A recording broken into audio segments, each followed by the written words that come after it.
Ürəyim anan istəyir qızım. Sən yaşa dünyada gəlmişsiniz kədərsiz. Bir səs qulağıma döz deyir qızım. Mən dözdüm, yaş ötdü məndən xəbərsiz. Qaşlarım qaradır, saçlarım ağdır. Təbiət şəklimi çəkir yenidən. Hamı bu dünyada qocalacaqdır, ancaq tək qocalmaq dərd verir hərdən. Dağlar deyə mən dağ aşmışam. Hanı tali dostum, ürəkdən gülən. Dünyada yaşayıb dünyalaşmışam. Dünya ilə düz gəlmir daha mən deyən. Daddım acısını şirin həyatın, hələ bu acıdan doyan olmuyor. Ay qızım, qardaşınla sən olmasaydın, deyərdim dünyada anan olmuyor. Daha yaş artdıqca səbir azalır. Yaş yaşdır, nə desən yaşayır qızım. Anasız, ata da kimsəsiz qalır. Ürəyim anan istəyir. Düz 30 ilə yaxındır ki, hər dərdə dərman olan zaman bu istəyi unutdura bilmir. Düz 30 ildir ki, Nəriman Həsənzadə həyatının acı həqiqətindən, ömürgün yoldaşı Saranın yoxluğundan yazır. Tək yazırmı? Yox. Saranın yoxluğu ona həm də ömrünün ən gözəl illərini niskinlə yaşatdı. Nəriman Həsənzadə təkliyi ilə barışıb, ilahi bu qədər insan içində bir insan tapmıram, söz demək olsun dedi. 30 il ərzində o Saranı unudub özünə həyat tapmadı. Gah bir xatirənin hənirtisində ovundu, gah da mən sənsiz ölərəm demişdim sənə.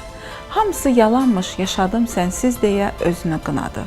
Beləliklə, sağlığında Saraya ünvanladığı şeirlər barmaqla sayılsa da ölümündən sonra bir kitaba sığmadı. Və Nəriman Həsənzadə Azərbaycan poeziyasında həyat yoldaşına ən çox şeir həsr eləyən şair adını qazandı. Və söylədiklərimiz sadəcə poeziya deyil. Bu bir insanın 30 il evinin qapısını açıb səssizliyə qərq olması deməkdir. Qadınsız, baxımsız həyat yaşaması deməkdir və bu həyatı yaşamaq çox çətindir. Bir qadına sədaqətə görə bu çətinliyə dözmək insandan, ələlxüsusda şairdən sadəcə hünər istəyir. Bugün bir sevgi tarixçəsində şair Nəriman Həsənzadədən və onun ömürgün yoldaşı Sara xanımdan danışacağıq. Xoşbəxtlik axtarmışıq, xoşbəxt ola-ola biz deyən şairin elə xoşbəxt illərinə dönək. 1950-ci illər. Hər gün bu evdən bir qız məktəbə, bir oğlansa instituta gedir. Bacı qardaş deyildilər. Biri əmisinin övladlığa götürdüyü Sara, o birisi isə 1 yaşında atasını itirib, Ağstafanın Poylu kəndində anası ilə yaşayıb, orta məktəbi başa vurub, indi isə instituta girib, bacısı ilə qalan Nəriman idi. Deməli, bunlar tanış olublar Gəncədə.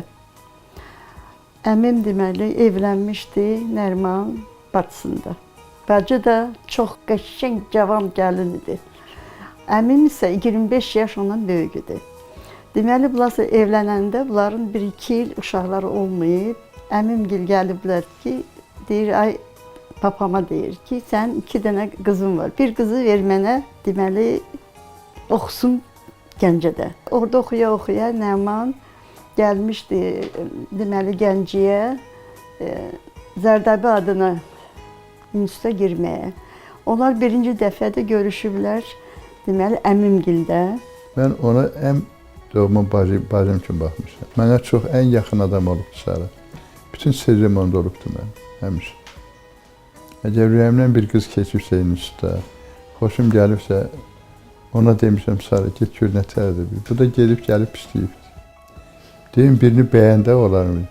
Deyir, yaxşı döydə Nəriman sən. Nəysə belə, sonradan hiss eləmişəm ki, da 8-də, 9-da oxuyanda Sara, axır siniflərdə tamam başqa edik, hiss elədim ki, bunu. Mən ona, yəni, o hissim yox idi mənim. Ancaq sonra gördüm ki, ondan doğma adam yoxdur mənə. Gecələr oturduq, o da dərsə hazırlaşır, mən də dərs sad eləmirdim, məktub yazırdıq stolda. Mən ona məktub yazırdım, amma ona məktub yazırdı. Stolun o tərəfində oturub, bu tərəfində mən. Məktublaşırdıq. Məhəbbət məktubları yazırdıq, ancaq danışmırdıq, çox qəribə. Bir evdə qalırıq. İndi görüş üçün biz şəhərə gedirik, görüşmürük burada. İndi vağzaldan şəhərə bir xeyli yoldur da, mənim Gəncədə olursunuzmu?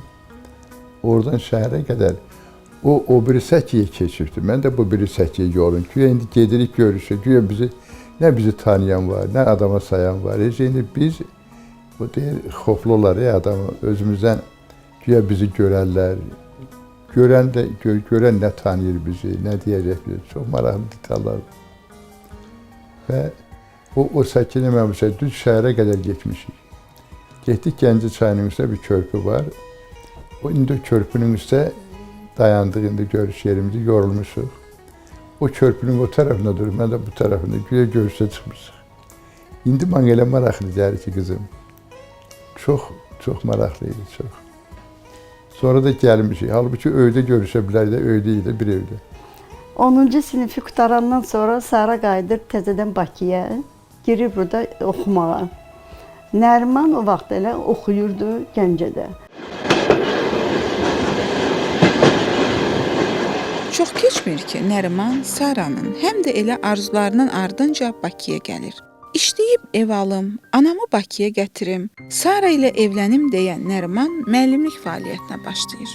Bakıda az qala tək qohumu sayılan Saragilin ailəsini də unutmur. Biz bilmirdik ki, bunların arasında nəsə var. Amma hiss eləyirdik. Bir ez keçəndən sonra gəlirlər, hərisini götürürlər, Sara ilə nişanlanırlar. Nişanlı ola-ola papam onu icazə vermirdi də deyir, gəzməyə getməyə. Papam çox belə ağır kişiydi, çox. Onlar gəzməyə gedəndə mamanı qoşurdu bunlara. Mamam gedirdi, qonşu aşağıda otururdu, gözləyirdi ki, bunlar gəzməkdən gələndə bunlarla qoşulub gəlirdi ki, güya bu da bunlarla idi. Onların həyatlarının bu dönəmi gözlənilməz hadisələrlə doludur. Heç nə plana uyğun getmir. Kasıbçılıqla da olsa toya tədarük görən, baha olsa da üzü yalım qayğıları ilə yaşayan Nərimana gözlənilmədən hərbi xidmətə çağırış vərəqəsi gəlir. Nəriman Sovet ordusunun ən yaşlı əskəri kimi Bakıda hərbi xidmətə başlayır. Günlərin biri isə ona dünyanın ən ağır, bir ananın ölüm xəbərini gətirən məktub gəlir. Hərbi hissəni əlindəki silah gücünə tərk edir. Anasını dəfn edib geri dönəndə isə onu artıq Sovet ordusunun qanunlarına tabe olmamaq, silahla təhdid etmək və s. kimi ağır ittihamlarla tribunala verilmək gözləyirdi. Rəsulcə ilə Nigar xanım, Allah rəhmət eləsin, getdilər generalın yanına. Əbilov var idi, çox gözəl insan idi. Dedi, bu psixoloji vəziyyətdir, şairdir, cavan şairdir. Onların xahişini nəzərə aldılar, məni tribunala vermədilər. Yoxsa mənə demişlər ki, 9 il mənə işçisi, ondan sonra da 3 il hərbi xidmət. 12 il mən xidmətdə olmalıyım, bax belə 12 ilim. Ondan sonra mən məhv olub gedirdim də. Bax, onlar məni xilas elədilər. Nəriman Həsənzadənin taleyinə həmişə yaxşı insanlar çıxıb.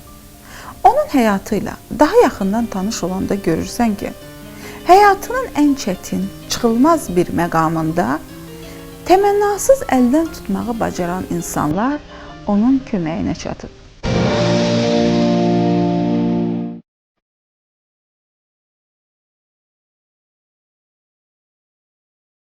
Əskərlikdən sonra ailə həyatı qururlar. Onların toyu 1956-cı ildə Gəncədə olub. Bu toyda Xəlil Rza və onun həyat yoldaşı Firəngiz xanım da iştirak edib. Bir müddət öncə toyu olan Xəlilə sağdış duran Nərimanın elə sağdışı da Xəlil Rza olur. Gənc ailə bir müddət Bakıda kirayə qalırlar. Evləri olmasa da həyat eşqi ilə dolu olan bu cütlüyün güzaranı Nəriman Həsənzadənin şeirlərində də öz əksini tapır. Ona bir gəzəyən qız şeir yazmışdım, sataşmışdım. Səni görübdülər dağüstü parkda, gün biraz aşağı eylən vaxtda. Kinoya gedəndə görüblər səni, ötürüb harasa bir nəfər səni. Sonra bir avtobus duracağında, sonra bir metronun çıxacağında, sonra bir taksiyə bindiyin yerdə, sonra da evə geri döndüyün yerdə. Haraya gelibsən, göz qoyubdular, adını gəzəyən qız qoyubdular. Məni gözləyibsən dağüstü parkda, gün biraz aşağı eylən vaxtda. Səni o kinoya mən aparmışam. Özüm ötürmüşəm sonra qadası, o tutub yanağın üzün yanmasın. Sonra görüşmüşük yenə bir axşam. Əvvəl bir metronun çıxacağında, sonra bir avtobus olacağında, sonra bir taksi oturmuşsan, sən mənim görüşmə gedikdiyinə. Özüm saxlamışdım bir dəfə səni, biraz gec ötürdüm mən evə səni. Gör necə yerbəyer, necə ad-bad. Məni görməyiblər, ay dadı bir. Gənc şair kimi artıq tanınan Nərimanın qələm yoldaşı Xəlil Rza ilə birgə Moskvaya, Maksim Gorki adına ədəbiyyat institutuna oxumağa göndərirlər. O illərdən yarım əsrdən çox vaxt keçib. Artıq nələrsə unudulub. Amma o günlər yada düşəndə hələ indi də müsahiblərin bir anlıq hər şeyi unudub Moskvaya, gənclik illərinə dönürlər. Qızları aparamadık çünkü orada yataqxana yox idi, vermirdilər. Qızlar da incidi bizdən küstü. Yəni bir ay keçdi, səs çörək çıxmadı bunlardan. Onda Sara belə dedi ki, Nəriman telegram vurub bizə, güya ki Saraya, ki gəlin. Bunlar bizim adımıza məktub yazırlar. Xəlinə mənim adım, öz atalarına ki, xahiş edirik qızları göndərin. Bizim xəbərimiz yoxdur ki. Qızları göndərin eləyin.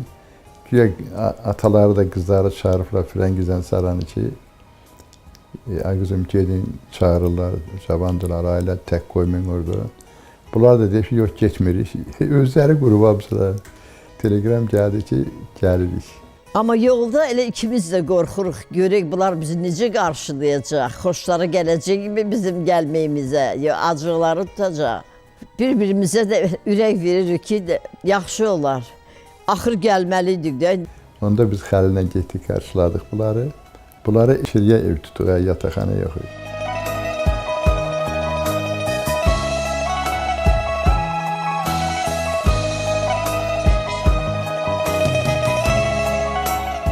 Sara dedi mənə ki, Firəngiz, gəl, gedək Moskvanı gəzək. Bunlar saat 7-də gələcək. Gedək, baxaq görək, nə satırlar, nə qoyurlar. Getdik, düşənləri gəzdik, baxdığımıza baxdıq, aldığımızı aldıq. Saat 4 üçün qaydırıq indi evə. Qaydırıq, qatarda gördüm ki, Nanay şairi, Andrey, bu da bizi ilə qaydır. Deyirəm, Andrey, dərs keçmişsiniz. Deyirəm, bu günləri bizə dedilər, saat 1-dən buraxıblar bizi. Mən gəzirdim Moskva. Məni qorxudan tərpənəbildim. Dedim, yox, mən Xəlilə deməmişik, gəlmişik. Bunlar bizdən çox narazı olacaqlar və deyəcəklər ki, elə gizlin gedən adam hər şey eləyə bilər. Sara dedi, nədən qorxursan? Elə dustaqzadıq, gəlib oturaq burada. Gedək biz də baxaq görək nə var, nə yox da. Nəysə, biz gəlib, qatar gəlib çatanda, bu qatar elə yerdə dayanır ki, qəbrəstanlığın yanından keçir. Biz qəbrəstanlığın içi ilə, yolu ilə düz getməliyik də, yataqxanaya tərəf. Bir də gördüm ki, burada Xəlilin səsi gəlir.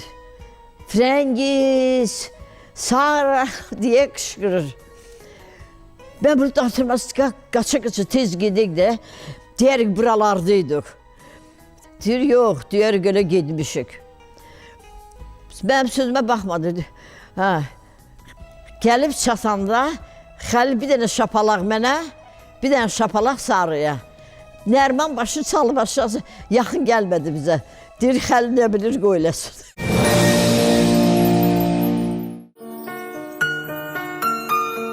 Sara bir müddət Moskvada qaldıqdan sonra vətənə dönür və çox keçmir ki, telegram aldım ki, qızın olub. Ürəyimdə deməyə, niyə qızım olub, mənim oğlum olmaya. Heç dəxli var. O vaxt elə idik də, dedim, yaxşı. İndi utanıram ki, qızım olub, heç dəxli var. Götürüb gizlətdim o telegramı. Bir 3-4 gün keçdi. Bir gün nətər oldusa oturmuşduq belə, Hikmətə dedim. Dedim, ay Hikmət, belə. Hayır, sən nətər adamsan, düşdü üstümə. Məmməd gələndə ona dedi, indi bizim stol açdıq, məclis görüm. Məclisimiz də nədir? Bir çaxırda, bir buturkada bir balıq yeliseysin, balıq aldıq, pendizə belə. İndi məni təbrik edirlər. Təbrik edirlər, sənin qızın olub, sən. Ancaq mən atalıq hissi keçirirəm, insan dəyişir, çox qərib olur. Övladın olandan sonra adam dəyişir. Oturmuşuq, indi qızın adını nə qoyursan? Deyim, vallahi heç fikirləşməmişəm bu barədə. Hikmət dedi, qızın adını mən qoyacam. Dedim, qoy. Nə qoyursan? Yaraşıq. Yaraşıq görə bilər. Telegram vurdum ki, qızın adı Yaraşıq. Telegram vurandan sonra fikirləşirəm, birdən qızı Yaraşıq adı olmaz, qız böyüyər. Qızıl ağa qoyarlar. Mən niyə elədim elə? Ata istidə. Sonra gələndə buraya gəldim, dedim, bəlkə yaraşıq yox, qızın adını xatirə qoyaq. Xatirə qoydum. Ondan sonra mən bu qızı bayraq eləmişdim əlimdə. Gizlədirdim, bayraq eləmişdim. Elə şirin qızı idi xatirə, elə şirin uşaqlıq olubdu. Çox razıyam mən indi qızımdan da, sonra oğlumdan da. Elə biləm mən o qadına mən razıyam, ona görə ki, məni tək qoymadı dünyaya. Dünyada mənə qız qoydu, oğul qoydu, getdi ki, onlar mənim arxamda bu saat. Moskvada Nazim Hikmət ilə tanış olurlar. Bu tanışlığı ona görə vurğulayıram ki, bu tanışlıq ailənin taleyində təsirsiz ötüşməyib. Təhsil illərindən sonra Bakıya dönən ailə yenə də kirayədə qalmalı olur. Nazim Hikməti deməli çağıranda qonaq, bunun evi yox idi. Nəriman çox utandı. Utananda bu getdi, xahiş elədi ki, Nərimana o otağı verdilər, Uplatnyonu, Krupski küçəsində. Bir yerdə hər şeyi qurublar, elə bir çöp. Məişət işləri hamısı anamın üstündə idi. Çox yaradıcı adamlar da elə olubdu. Bu da təbiidir ki, yəni kartof neçəyədir, soğan neçəyədir, evdə var, yox. Bu şeylərin hamısını, iqtisadi məsələlər hamısı tənzim eləyən anam idi. Bu ailənin taleyində xüsusi rolu olan insanlar. O müəllim gəldi buraya, Pistə xanımla. Yəni mənə atalıq elədilər. Bu ailənin ən xoşbəxt firavan günləri bu binada keçib. Əvvəllər Molla Pənah Vaqifin, indi isə Həsən Seyidbəylinin adını daşıyan bu küçəyə həmişə yaşçıların binası deyiblər. Qələm əhlinin ailələri çox mehriban qonşuluq ediblər. Biz qonşu yox, elə bil bir ailə idik deyirlər. Elə o günləri xatırlamaq üçün Nəriman Həsənzadə qonşularını da yaddan çıxartmadı. Uzun müddət Vaqif küçəsində, deməli, üzbəüz də qapılar qonşu olmuşuq. Ancaq ona qonşu demək olmazdı da. Biz belə çox yaxın, belə ailəmiz çox yaxın olub. Elə bil ki, bir qohumdan da artıq olmuşuq. Anam dedi ki, gəl şərt kəsək, mən xatirə girsə bu iki otağın arasının divarını götürəcəm. Şair adama belə şey deyəsən, vəbşə. Sarı nə danışsan, tək uşaq girsin, sonra danışaraq bu məsələni. Nəysə, mən girdim, mən girən kimi anam gəldi, atama dedi ki, Nəriman, sən rayona bir yerə zada get, mən ustalarla danışmışam. Özü də əhd elədi ki, bu otaqların arasını götürəndə bizim blokda olan qonşuların, qızların nişanları hamısı burada gəlib eləsinlər. O vaxt çox mehribançılıq idi qonşular arasında və həqiqətən də nişanları bizim evdə oldu. Gülarə xalanın qızının nişanı bizdə oldu. Sonra Ənvər Yusuf oğlu, yazıcı var idi, onun qızının nişanı oldu. İlk baxışda başqa ailələrdən elə də fərqlənmirdilər. Ailə bağlılığı güclü olan sadə bir Azərbaycan ailəsi idilər. Yenə də bu ailə tablosunu canlandırmaq üçün 30 ildən üzü o yana boylanaq. Əsl Nəriman müəllimə dayaq olan qadın idi, həyat yoldaşı kimi. Nəriman müəllimin bütün əziyyətini çəkən qadın idi. Nəriman müəllimi həddindən artıq sevən qadın idi. Yəni, bütün bu sevgilər əks tərəfdən də var idi. Yəni, Nəriman müəllim tərəfdən də var idi.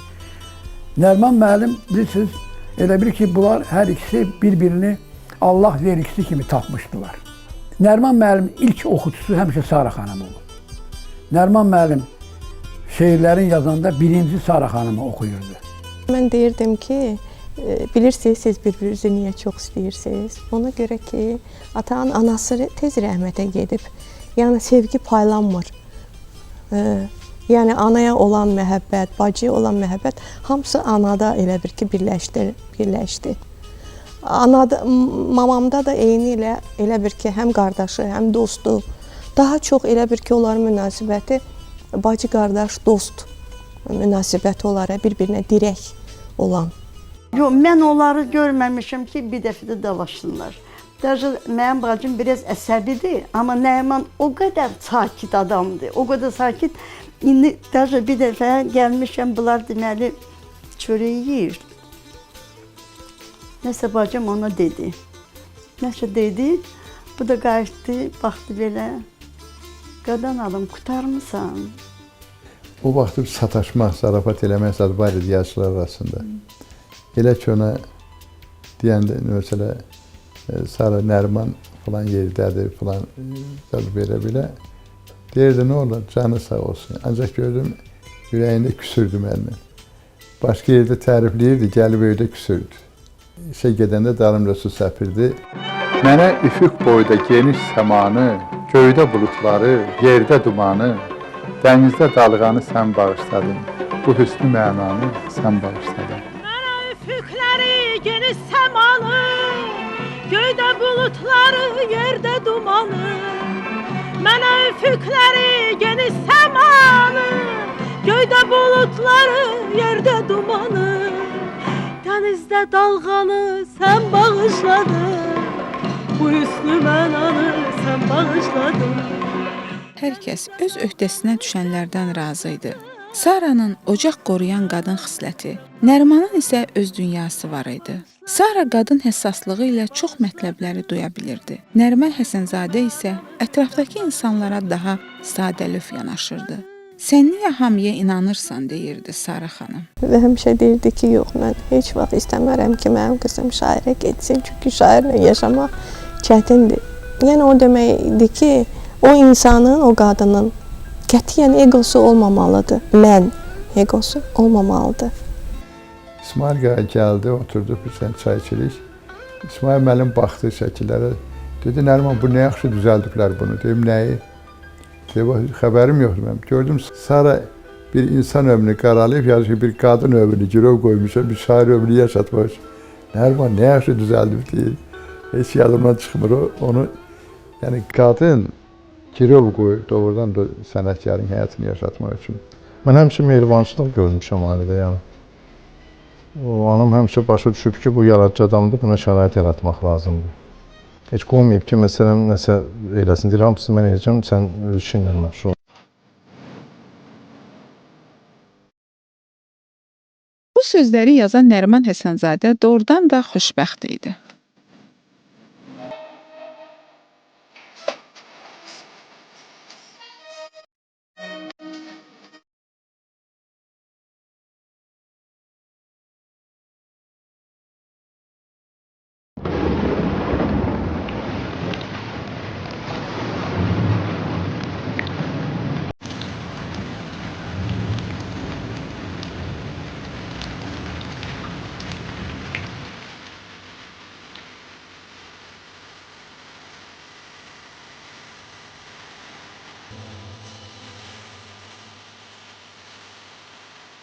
Bir gün bu xoşbəxtliyin sonu gəlir. Sara xəstələnir. Bu dönəmlə bağlı Nəriman Həsənzadənin hələ indi də cavabını tapmadığı sualları var.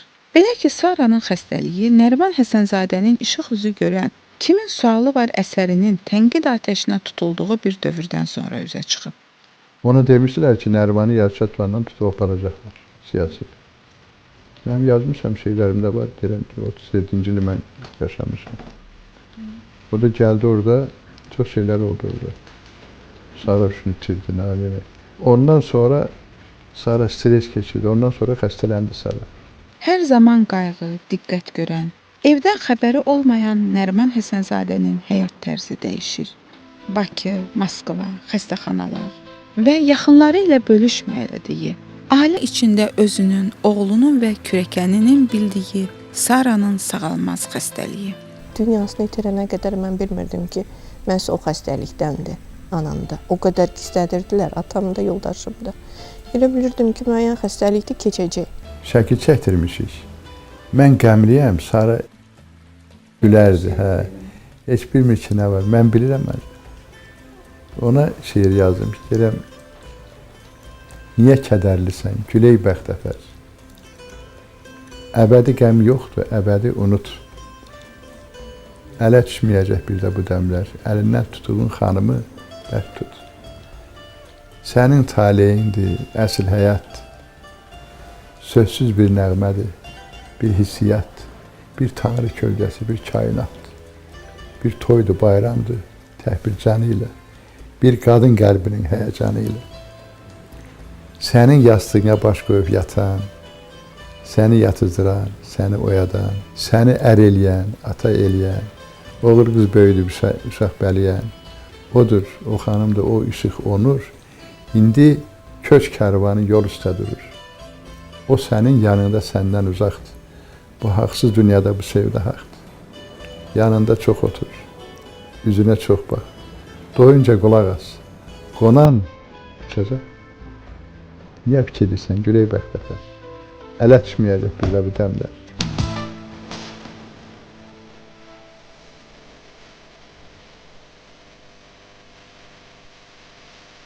Bu günləri mən bilmirəm şair necə yaşayıb, yuxu kimi, xəyal kimi. Bəzən dərd insanı axı reallıqdan ayırır. Hər günü, hər anı qənimət bilə-bilə Saralı günlərini uzatmaq istəyiblər. Sara ağlayırdı axşamlar. Mənə deyirdi, sən mənsiz necə yaşayacaqsın? Dedim, necə Sara? Sənə nə olur? Deyir, yox. Əgər qadın yoxdursa evdə, o ev yazxanadır. Nə olur olsun? Qadın səs-küydür, qadın həyatdır, qadın divarların işçisidir, evin işçisi, nə bilim, hər şey. Əməliyyatlar, ağır dava dərmanlar onu həyata yenidən qaytara bilmir. Son dəfə Bakıda xəstəxanada yatır. Məni evə aparın deyir. Nəriman Həsənzadə ömür yoluna birgə çıxdığı Sara ilə sonuncu dəfə Mərdəkandan evə bir dönür. Bu onların sonuncu yol yoldaşlığı olur. O evdə cəmi 3 gün yaşayır. Həmişə gələndə zəngi basardım, qapını açardı, qadın evdə. Bir il mən ağladım. Ondan sonra. Çünki qapını özüm açırdım. Evdə yox heç kim. Və evə nəyə gəlirdim bilmirəm. Nə var evdə, nəyə gedirəm evə mən.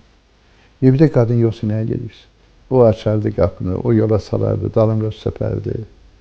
Mən də fasıllanardım, bir çapanlanardım, ayrı cürə, bəziyərdi, gedərdim. O bəziyərdi məni, onun bunun yanında özüm eləyərdim. Bəzək onunki idi. Məclisə gedirdik, ya bir qonaqlığa gedirdik. Məsələn də təzə ata şeir yazıb da. Anam mütləq o məclisdə ya ad gündə deyəcəkdi ki, Nəriman, dur təzə yazdığın şeiri oxu da. Özü elə bir ki, onun uşağı idi da, belə. Atam da təbii olaraq nazlanmalı idi. Sonra təbii olaraq durub şeir oxuyurdu. Anam da elə bir ki, qanadlanırdı, uçurdu. Biz hamımız alışmışdıq bu şeylərə, adi bir baxırdı. Deməli, anam rəhmətə gedibdi. Mənim ad günümdür, yığışıblar, gəlirlər atam, qardaşım, qohum əqrabada yaxın adamlar. Sonra indi səhərsi gün zəng elədim, ata çox sağ ol, gəldim belə filan saat. Xoşuma gəldi, ad gün necə idi? Hə, hamısı yaxşı idi. Amma səsi küskün, tez, çünki inciyən idi. Deyirəm, yox, ata səsim bir tərdir. Deyir, heç mənə heç deyən olmadı. Ay Nəriman, təzə nə şeir yazmışsan, dur oxu. Yəni o qədər alışmışdı ki, hər yegəndə mama deyəcək ki, Nəriman təzə şeir yazıb, qoy oxusun. Artıq onu deyən yox idi ona.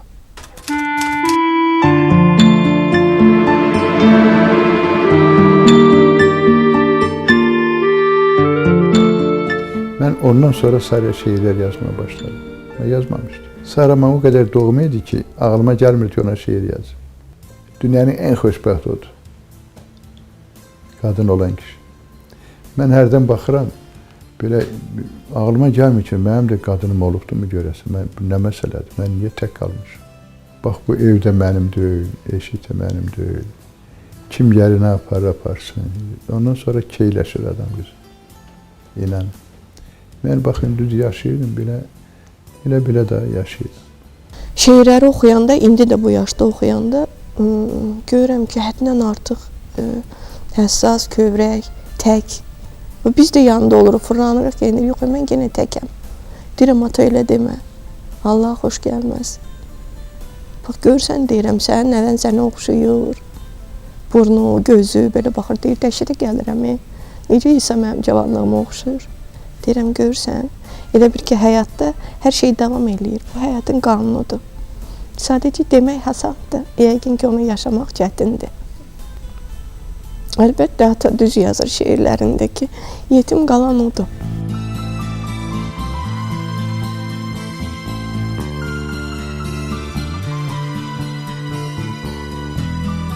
Nəriman Həsənzadə Saranı şeirlərində yaşatmağa başlayır.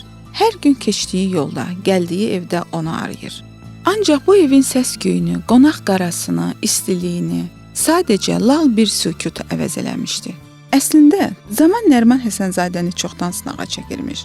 Həyatı qədər əziz olan qadınları sanki bir-bir əlindən alıb. Nəriman Həsənzadənin anası, bacısı da bu dünyadan vaxtsız köçüb. Sara isə düz 49 yaşında ona əlvida dedi.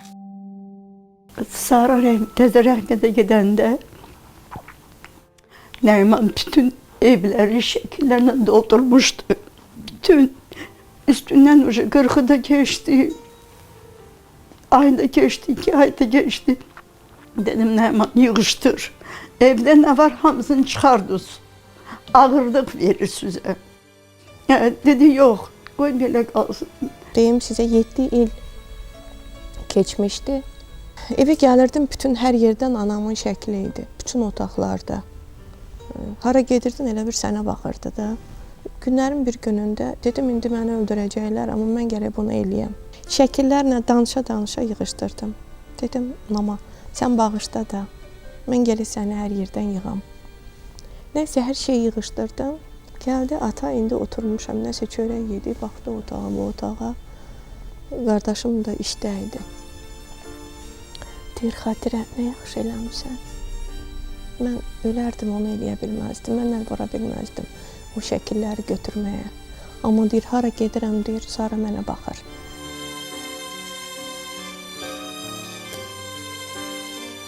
Təbii ki, sonrakı illərdə başqa ünvanlara yazılan şeirlər də olur. Olmaması özü absurd olardı. Ancaq bu şeirləri yazdıran heç bir hiss, heç bir ünvan onun həyatının leytmotivinə çevrilə bilmədi. Nəriman Həsənzadə taleyin bu qisməti ilə, Saranın ölümü ilə heç cür barışmadı.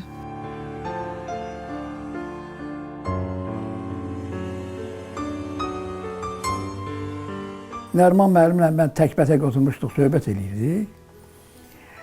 Həyatdır da, indi üstündən keçib, bilmirəm 6 il, 7 il, 10 il keçib, neçə il keçibsə Sara xanımın vəfata gedəndən sonra mən elə söz ötərib bir dəfə qayıtdım Nəriman müəllimə, dedim ki, Nəriman müəllim, mən nə qədər belə, Allah rəhmət eləsin Sara xanıma, indi evdə qadın olmalıdır, qadın anadır, qadın həyat yoldaşıdır.